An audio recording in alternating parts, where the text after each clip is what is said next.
What are your thoughts on the preseason so far? One of the biggest things is this. It proves, give yourself, I'm going to always give you your flowers every single day of the week because you showed me something that's very, very interesting. The first Hall of Fame game beat the NBA playoffs as far as the Raiders is concerned, which Because it proves did. why the NFL will always be king.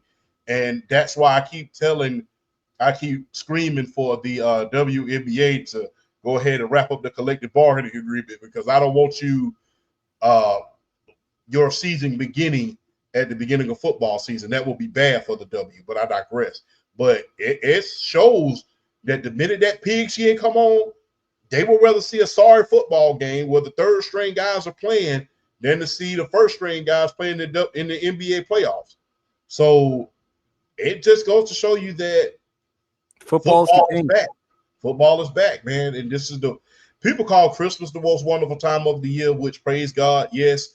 But when that pigskin gets here, you can smell it in the air. You just take that big old whiff of the fall. You know everything. You hear the Delta. I don't know if you listen to that. The Delta Dawn song comes on. Everybody with the pigs, everybody got their team colors on. It's Right. like sales go on. You see everything. It's a different type of it, especially down south. When football season down south, you better not plan no wedding when no major football game come on. You better not do nothing. You better not playing anything when football is on, especially on Saturday. Because hey, I done missed a lot of weddings because of Georgia playing Alabama. I done missed a lot of. Hey man, you come to the wedding. I'm still here at the game, man. I come when the game go off. I come to the reception. Is y'all still gonna be there? I missed it by the skin of my teeth. But that just goes to show that football is back, and I'm loving what I'm seeing. As far as Shador Sanders is concerned, look, Shador, keep doing what you're doing. I'm loving it. You have shut the mouths of many people today. I am loving what I'm seeing.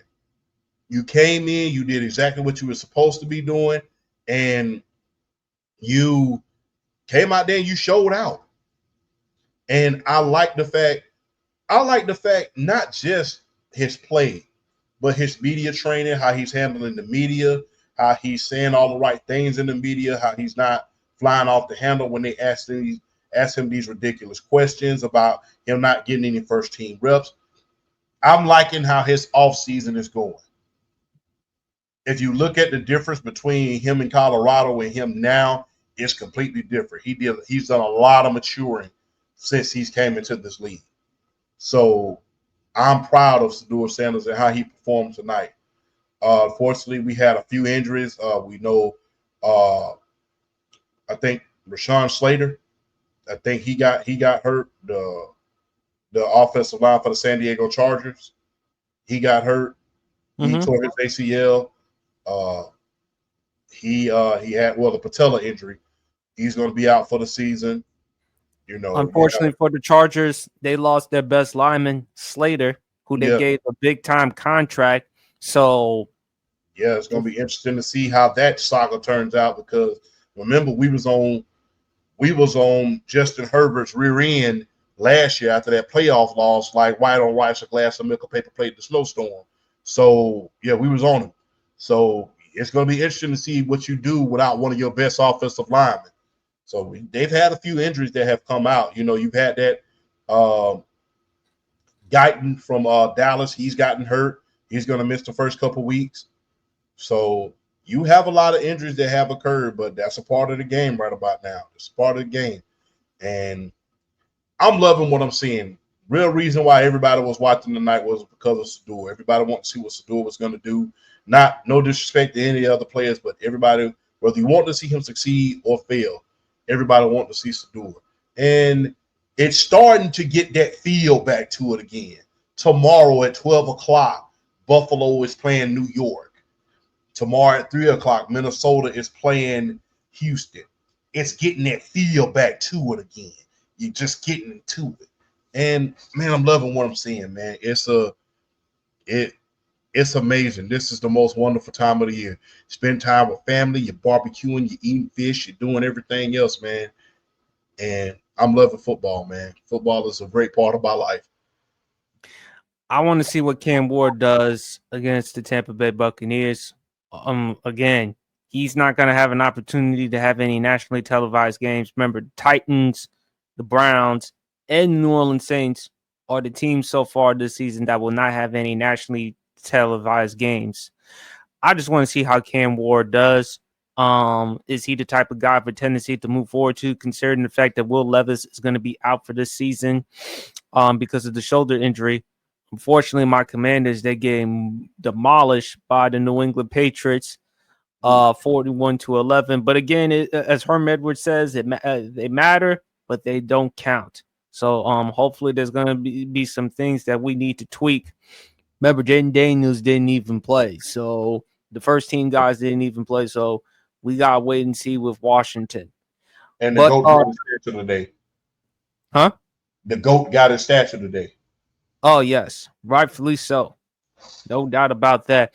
And then, of course, champ, Cincinnati. Joe Burrow and Jamar Chase picking up where they left off against Philadelphia. I thought it still looked good, but again, the Bengals defense against the Eagles backups.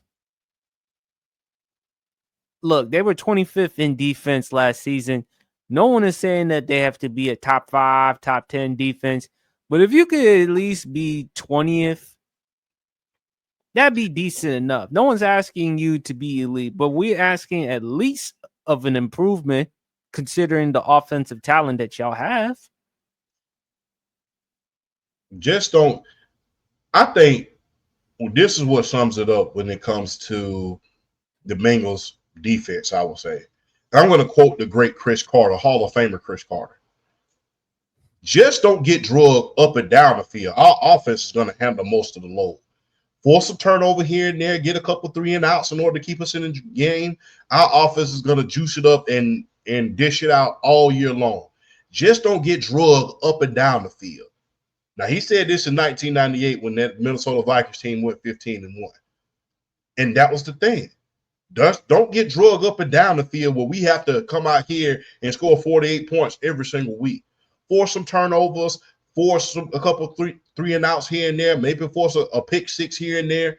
Do enough in order to keep us in the game so that the offense doesn't have to go out here and do the ultimate premium. So we don't become the Air Coryell of this generation. Do that so we don't become the Air Coryell of this generation. Let's do things so we can do it in accordance. So, yeah, it's going to be interesting to see with this. It's going to be interesting to see. Very interesting, man. Man. This is going to be interesting to see if they fix everything or they're going to be the new Air Coryell. And for those who don't know, when I talk about Air Coryell, I'm talking about the 80s, the late 70s, early 80s version of the San Diego Chargers when they had Dan Faust and all of those great receivers and Kellen Winslow, John Jefferson, Charlie Joyner, Chuck Muncie, just to name a few. That's who I'm talking about. When you go back and look at that offense, they had 3 Hall of Famers on that offense. They had Charlie Joyner, they had Kellen Winslow Sr., and they had Dan Faust on that team. Chuck Muncie was ahead of his time because he was a great runner and he was also a great passer as well. And so, but when you think about that team, you think about their lack of defense. And the only player that they really had on that team that provided an anchor on that defense was Fred Dean, who went to the 49ers, got traded in 1981, helped them win a Super Bowl, helped them win 2 Super Bowls, and then ended up being in the Hall of Fame. So, Bengals, y'all need to get it together. I would hate to see y'all fumble another good quarterback. The last 3 times y'all have drafted a quarterback, y'all have not missed. Carson Palmer, Andy Dalton, and now you did a super upgrade. You have not. By the way, is an Ohio native. For those who may not know, Joe Burrow is a native of the state of Ohio. But my thing is, champ, you said it before. Joe Burrow, you're concerned because again, is he going to end up like Dan Fouts? A great quarterback's going to put up great numbers, but not going to win. And plus, on top of that, champ, we all know Mike Brown, the owner, cheap as hell. Yeah, and the thing is, him being Dan Fouts is the best case scenario. Him being Andrew Luck is the worst. And again, you within the context of how Andrew Luck's career ended in 7 years, because Andrew Luck, because they couldn't protect it, they couldn't get the pieces around him in order to fit. They couldn't give him a solid defense and a solid offense. It was basically Andrew Luck, and it's just like, hey, go out there and win. So him being the new Dan Fouts is the best case scenario. I'm hoping that they found a new scheme in order to protect him at this point, because this is the second time he's won Comeback Player of the Year. And we all know when you win Comeback Player of the Year, that means you was injured the year before. He's only been fully healthy a few years. Other than that, he's been on the sideline. So him being Dan Fouts is the best case scenario. If he keeps getting hurt because you can't protect him, yeah, he's going to be Andrew Luck is the worst. Yes, that's the worst case scenario. So you get the best and worst. You got to think about that with Joe. Well, yeah, you have to think about it because again, the offensive line. And again, you have to look at the organization. You have to look at how the way it's run. Mike Brown, we know how he is, champ.